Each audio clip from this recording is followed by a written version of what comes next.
Aleluia. Amém?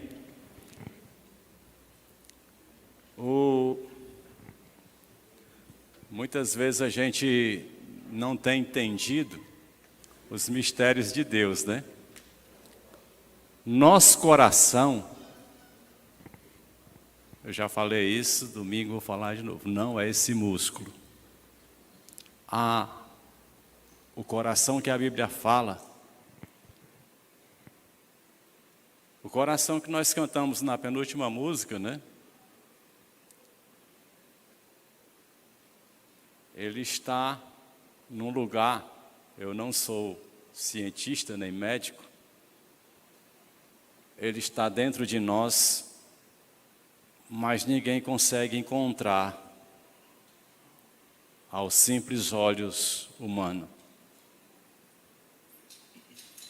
Este é o coração que fala com Deus, ele está lá dentro.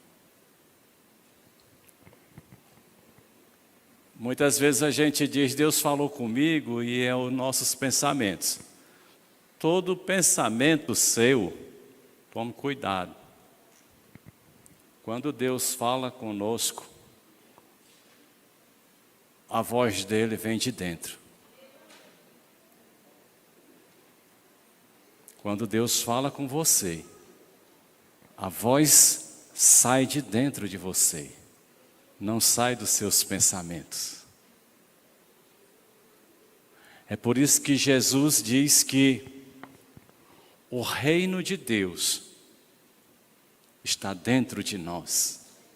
Se o reino de Deus está dentro de nós, você já procurou entender o tamanho desse mistério? Então ele está em você. Deixa Deus falar contigo. Deixa Deus se manifestar na tua vida. Amém? Glória a Deus. Eu gostaria de pedir uma ajuda a vocês. Eu preciso que vocês me ajudem. Já falei isso aqui algumas vezes por alguns anos, mas a gente é esquecido. Se a gente não fizer a ceia todo mês, a gente esquece da ceia. A gente vai esquecer até que a ceia tem pão e vinho. Por isso todo mês a gente faz, né? Porque se a gente parar de fazer, a gente esquece. E eu falei isso algumas vezes. Quando a gente está lendo a palavra de Deus, aí vocês vão me ajudar para ensinar essas outras pessoas que estiverem do lado de vocês, ou que quando chegar na casa do Senhor. Quando se está lendo a palavra de Deus, ninguém entra e ninguém sai do templo. A gente não se mexe, a gente fica no nosso lugar. Então a gente precisa aprender isso. Quando a gente está entrando na casa do Senhor e a palavra de Deus está sendo falada, a gente espera na porta para entrar.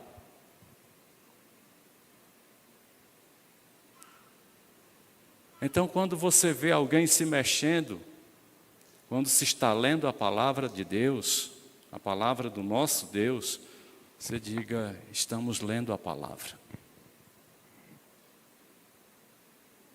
Às vezes a gente quer ser abençoados, a gente quer cura, quer um milagre, a gente quer uma resposta de Deus, e a gente não está seguindo as orientações dele, que está na sua própria palavra. Então, leitura da palavra de Deus é algo muito sublime no culto, tá? Da mesma maneira é a oração. Na hora da oração, meus queridos, não é a hora de você sair de dentro da igreja porque as pessoas estão de olhos fechados, porque Deus está de olho aberto. Você sabe o que está acontecendo quando alguém está orando? Está falando com Deus.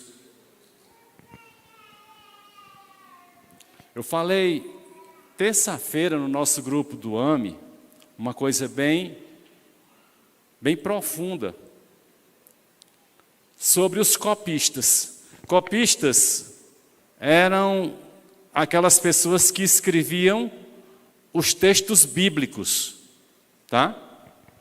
Era uma forma de escriba, só que eles eram mais aqueles que faziam as anotações, os registros, tá? E o nome de Deus no Antigo Testamento, ele tem quase 6.000 vezes, certo? São quase 6.000 ocorrências no Antigo Testamento o nome de Deus. E se demorava muito a fazer uma cópia, porque toda vez que na cópia se apresentava o nome de Deus, o copista não escrevia. Ele parava antes do nome de Deus, ele ia para casa jejuar, tomar banho, trocar de roupa, para voltar, só para escrever o nome de Deus. Depois ele ia, tirava a roupa e guardava a roupa e nunca mais usava aquela roupa, porque ele usou na hora que estava escrevendo o nome de Deus. A gente perde a noção do que estamos fazendo aqui dentro. Não é só aqui não. Eu fico espantado nas igrejas que eu vou. E eu acho que isso acontece mais aqui no Brasil. Porque a gente não tem essa noção. Então toda a vida que ele parava, e quando ele errava num texto,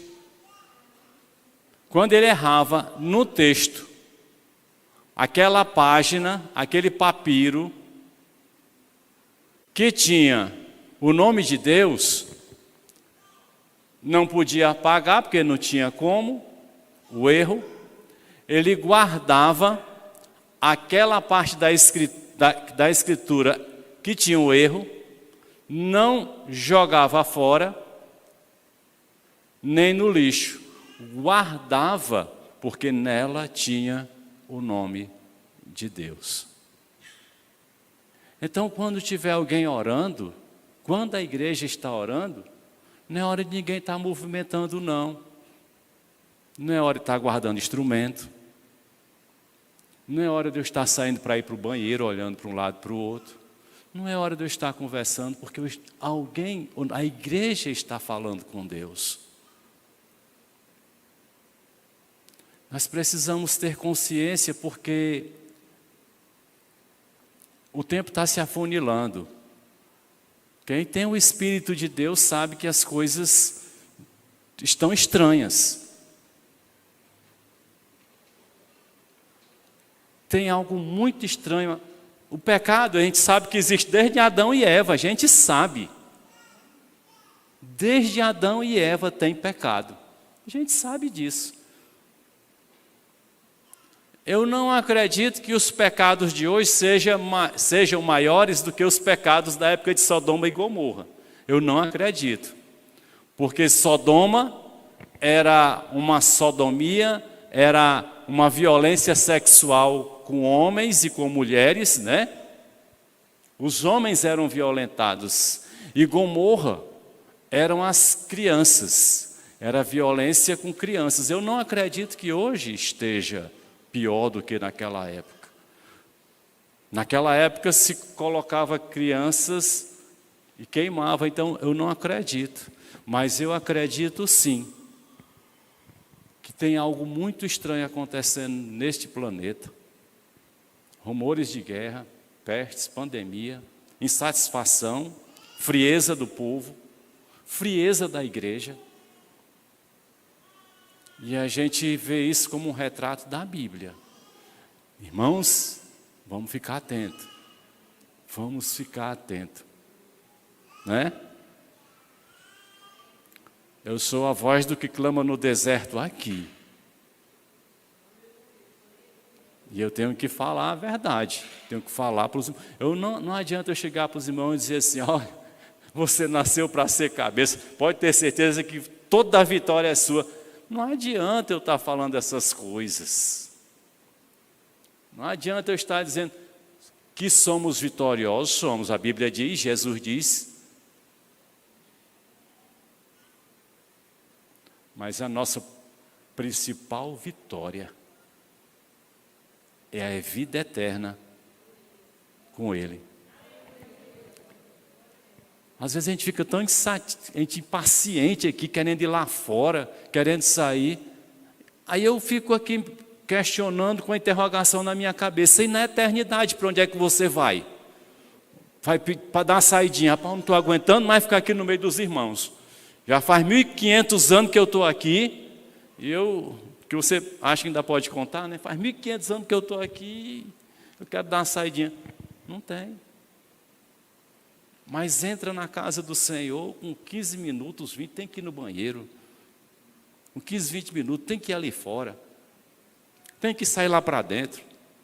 Isso é culto ao Senhor, irmãos. Aí na hora que a gente prega o pé aqui e diz, Senhor, não vai daqui enquanto não der o amém. Às vezes a gente está mais apressado de fazer uma comida ali, todo respeito aos irmãos, e eu glorifico os irmãos que trabalham com a cantina, eu glorifico demais.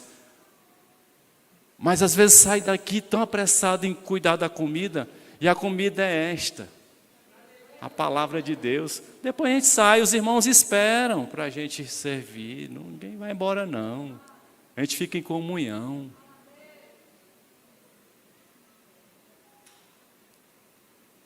Então a gente tem que cuidar, né?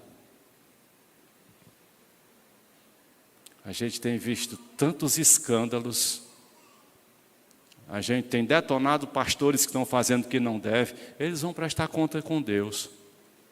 Mas a gente tem que tomar cuidado com as nossas próprias vidas.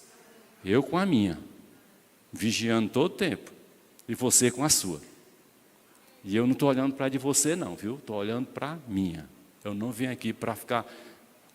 Pode até alguém querer achar que eu vou falar de alguém aqui, mas eu não estou preocupado em olhar a sua vida, não. Eu estou preocupado com a minha. Eu estou aqui para cumprir a vontade de Deus. Tem gente que fica meio envergonhado em me ver. Tem pessoas que passam por ali porque está fazendo a coisa errada, achando, eu não tenho poder nenhum. O meu único poder que tem é dizer, eu te abençoo e quero que você seja liberto. Foi o que ele me disse para fazer. Agora, vai se acertar com o Senhor teu Deus, né? Então, meus queridos, na hora da oração, se alguém estiver se movimentando, diga para ele, fica aí no teu canto. Fala com o Senhor teu Deus. Né? Ninguém se mexe. Ninguém sai do seu lugar. Fica uma estátua viva ali, parada, esperando a qualquer momento o Espírito Santo te entregar uma palavra. Amém? Eu falei isso porque foi o que veio aqui dentro de mim. Não foi premeditado, não veio à minha mente. Mas o Senhor sabe todas as coisas. Amém?